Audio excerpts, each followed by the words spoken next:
सरकारें विकास के दावे करती है, चुनाव में सड़क, पानी और बिजली पहुंचाने के वादे किए जाते हैं, लेकिन उदयपुर एक गांव की तस्वीर इन दावों पर सवाल खड़े कर रही है।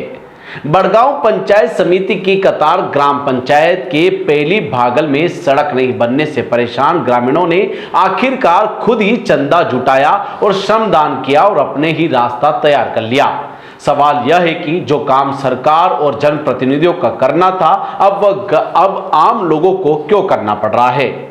उदयपुर जिले के बड़गांव पंचायत समिति क्षेत्र की कतार ग्राम पंचायत का राजस्व गांव पहली भागल आज विकास के दावों और जमीनी हकीकत के बीच का बड़ा अंतर उजागर कर रहा है।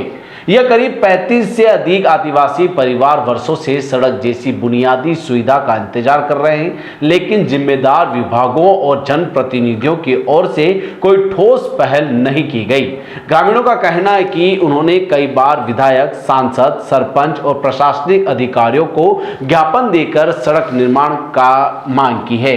चुनाव के दौरान भी विकास के बड़े बड़े वादे किए गए, लेकिन हालात नहीं बदले। गांव तक पहुंचने के लिए आज भी लोगों को खड़ी और उबड़ खाबड़ घाटी से गुजरना पड़ता है। बरसात के दिनों में यह रास्ता इतना खराब हो जाता है कि गांव का संपर्क लगभग कट जाता है। सड़क नहीं होने का सबसे बड़ा ज्यादा असर बच्चों की पढ़ाई, मरीजों के इलाज और मजदूरी के लिए बाहर जाने वाले लोगों पर पड़ रहा है।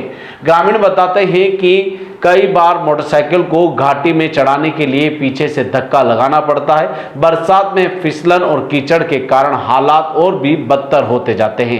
लंबे इंतजार और लगातार अपेक्षा से परेशान ग्रामीणों ने आखिरकार खुद ही चंदा एकत्रित किया और श्रमदान कर रास्ते पर गिट्टी और पत्थर डालकर अस्थायी सड़क तैयार कर ली। वोट की राजनीति करने वाले नेताओं के लिए पहली भागल के ग्रामीणों का यह श्रमदान एक करारा तमाचा है।